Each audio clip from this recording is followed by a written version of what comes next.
शाम का सूरज ढल चुका था। खेतों से लौटते किसान अपने बैलों को घर बांध चुके थे। चूल्हों से धुएं की लहरें उठ रही थीं। लेकिन उस दिन गांव में अजीब सी खामोशी थी। बच्चे गली में शोर नहीं मचा रहे थे। कुत्ते भी अकारण भौंकना बंद कर चुके थे। रामू चौकीदार अपनी लालटेन जलाकर गलियों में घूम रहा था। अब वही अकेला चौकीदार बचा था, क्योंकि उसका साथी सुरेश, हाँ वही सुरेश, कई दिन पहले रहस्यमयी ढंग से गायब हो गया था। लोग कहते शहर चला गया है। रामू कहता नहीं, वो यहीं है, कहीं इसी गांव में। रामू की यादों में सुरेश की हंसी अब भी गूंजती थी। वो मजाकिया था, बहादुर भी, लेकिन कुछ महीनों से उसकी आंखों में अजीब डर उतर आया था। रात की ड्यूटी के दौरान वो बार बार पीछे मुड़कर देखने लगता। रामू हंसता, अरे सुरेश, डर मत, अंधेरा है, परछाई है, तेरा वहम है। सुरेश कांपती आवाज में कहता, नहीं रामू, पीछे कोई है, हमेशा मेरे पीछे। उसकी आंखों में जो भय था वो मजाक नहीं था। एक रात तो हाल और बिगड़ गया। चांद बादलों के पीछे छुपा था। रात घनी थी। सुरेश अचानक ठिठक गया। उसका चेहरा सफेद पड़ गया। उसने कांपती उंगली से पीछे इशारा किया। रामू ने मुड़कर देखा, बस सूखी घास और हवा में डोलती टहनियां। वहम है तेरा, रामू ने कहा। पर सुरेश अचानक जोर जोर से हंसने लगा। वो हंसी इंसानी नहीं थी, किसी पागल की, किसी रूह की। और फिर वो झाड़ियों की तरफ भागा और अंधेरे में गायब हो गया। उसके बाद से उसका कोई अता पता नहीं। रामू अब अकेला था। एक रात चौकीदारी करते हुए वो गांव के पुराने सूखे कुएं के पास पहुंचा। कुआं बरसों से वीरान पड़ा था। लोग कहते वहां आत्माएं रहती हैं। रामू इन बातों को हंसी में उड़ा देता, लेकिन उस रात उसे वहां फुसफुसाहट सुनाई दी। कानों में आवाज आई, रामू। वो चौंक गया, पीछे देखा, कोई नहीं। अगले दिन फिर वहां गया। कुएं के किनारे एक पत्थर रखा था। उस पर लाल निशान से खुदा था, पीछे कोई था। यही शब्द जो सुरेश कहा करता था। रामू ने वो खून लगे शब्दों वाला पत्थर उठाया और सीधे सरपंच के घर जा पहुंचा।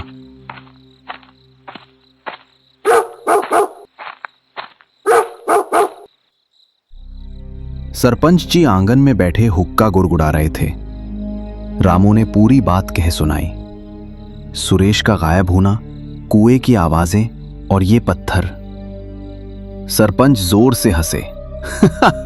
अरे रामू, अकेले चौकीदारी करते करते तेरा दिमाग फिर गया है। सुरेश शहर चला गया है और ये पत्थर किसी बच्चे की शरारत। पर जब रामू ने उनकी आंखों में देखा तो वहां हंसी नहीं थी, वहां डर था। सरपंच उसकी आंखों में आंखें डालकर बात करने से बच रहे थे। रामू को लगा कुछ छुपाया जा रहा है। अगली रात रामू ने तय किया कि वो गांव के पुराने हिस्से में जाएगा। वो इलाका जहां दशकों से कोई नहीं बसता। टूटे फूटे घर, गिरी हुई छतें, टूटी खिड़कियां और हवा में सड़न की बू।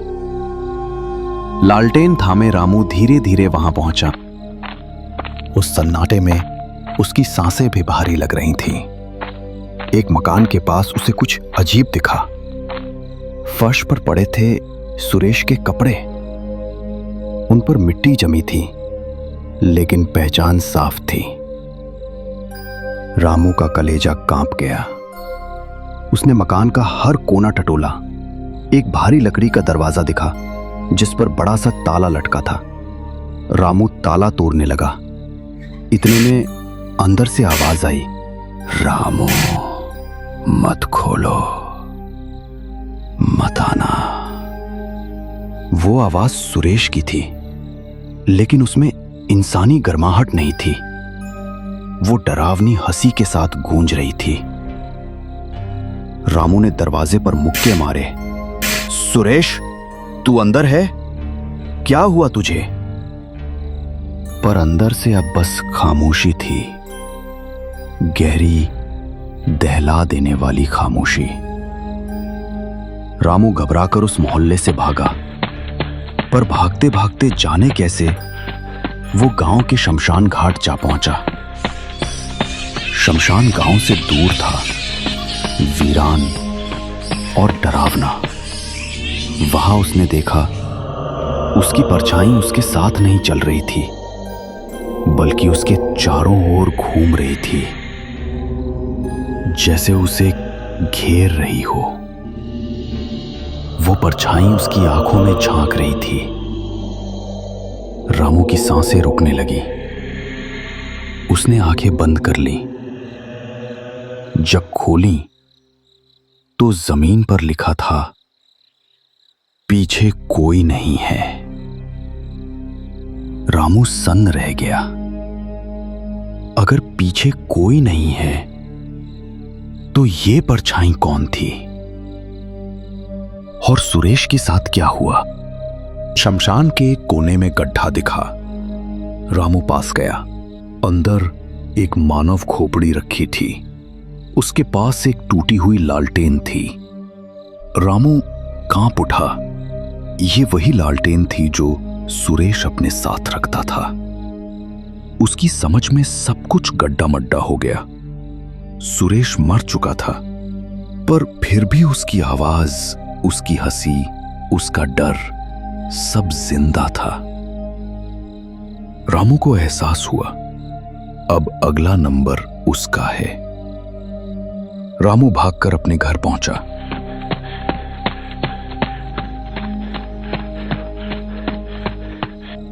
दरवाजा अंदर से बंद किया।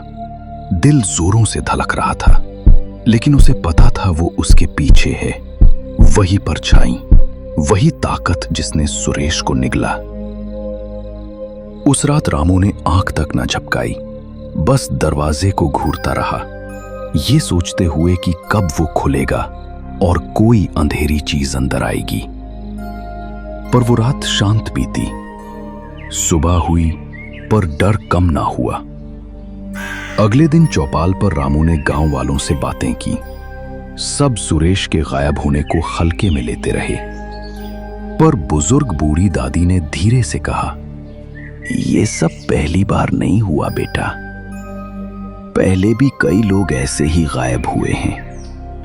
गांव का पुराना कुआं, वो शमशान और वो वीरान मोहल्ला, सब जुड़ा है, लेकिन कोई इस बारे में बोलता नहीं। सरपंच ने मना किया है। रामू चौंक गया। मतलब सरपंच को सब पता है? रामू ने सरपंच को पकड़कर सवाल किया। तुम्हें सब पता है? सुरेश का सच बताओ। कुएं और शमशान की कहानी खोलो। सरपंच ने घबराते हुए कहा, बेटा ये बात बाहर मत करना। ये गांव पुराना शाप झेल रहा है। बरसों पहले यहाँ एक पहरेदार था जो गांव वालों के साथ विश्वासघात कर गया। उसे शमशान में जिंदा गाड़ दिया गया। उसकी रूह अब हर चौकीदार के पीछे लगती है। पहले भी कई चौकीदार गायब हुए हैं और अब तुम्हारा नंबर है। रामू अवाक रह गया। मतलब जो सुरेश के साथ हुआ वही अब उसके साथ होगा। उस रात गांव पर गहरी काली घटा छाई हुई थी। आसमान में चांद भी जैसे लुप्त हो गया था। रामू लालटेन लेकर गलियों से गुजरा, पर अब उसे हर कदम पर महसूस हो रहा था कि कोई साथ चल रहा है। सांसों के बीच फुसफुसाहट, रामू पीछे देख। उसने हिम्मत करके मुड़ना चाहा, मगर दिल ने कहा, मत देखो, मत देखो वरना वहीं खत्म हो जाओगे। वो तेजी से चलता रहा। रास्ता उसे फिर उसी सूखे कुएं की ओर खींच लाया। कुएं से आवाज आई, रामू नीचे आजा, तेरे साथी यहीं हैं। उसकी लालटेन टिमटिमाई। हवा में ठंडी सनसनाहट दौड़ गई। कुएं के पास रखा वही पत्थर अब बदल चुका था। उस पर नए शब्द खुदे थे, पीछे कोई नहीं, अब तू ही है। रामू का कलेजा बैठ गया। अचानक उसे सुरेश दिखा। फटे पुराने कपड़ों में पीली आंखें और होठों पर वही पागलपन भरी हंसी। रामू, अब तू भी मेरे जैसा बन जाएगा। देखना, यहां कोई नहीं बचता, सब यही मिल जाते हैं। रामू पीछे हटने लगा, पर सुरेश की परछाई अब उसकी परछाई से मिल चुकी थी। दोनों का आकार एक जैसा हो गया। रामू चीख पड़ा, नहीं, मैं तेरे जैसा नहीं बनूंगा। लेकिन उसके गले से वही हंसी फूट निकली, हंसी जो इंसानी नहीं थी। अगली सुबह गांव वाले चौपाल पर जमा हुए। रामू कहीं दिखाई नहीं दिया। उसकी लालटेन कुएं के पास टूटी पड़ी थी और जमीन पर खून से लिखा था, पीछे कोई था। लोगों ने धीरे धीरे फुसफुसाना शुरू किया। रामू भी चला गया, जैसे सुरेश गया था। सरपंच ने चुपचाप अपनी नजरें झुका ली। कोई कुछ नहीं बोला, पर सबके दिल में एक ही डर घर कर गया था, अगला कौन? बुजुर्ग रामनाथ ने कहानी खत्म करते हुए कहा, तो बेटा, यही दास्तान है हमारे गांव की। सुरेश गया, रामू भी गया, और आज तक जिसने भी चौकीदारी की वो लौटा नहीं। इसलिए जब भी रात को अकेले निकलो, पीछे मत देखना, क्योंकि अगर तुमने देख लिया तो परछाई तुम्हारी नहीं रहेगी। उन्होंने बीड़ी सुलगाई, लंबा कश लिया और धीमे स्वर में बोले, पीछे कोई है।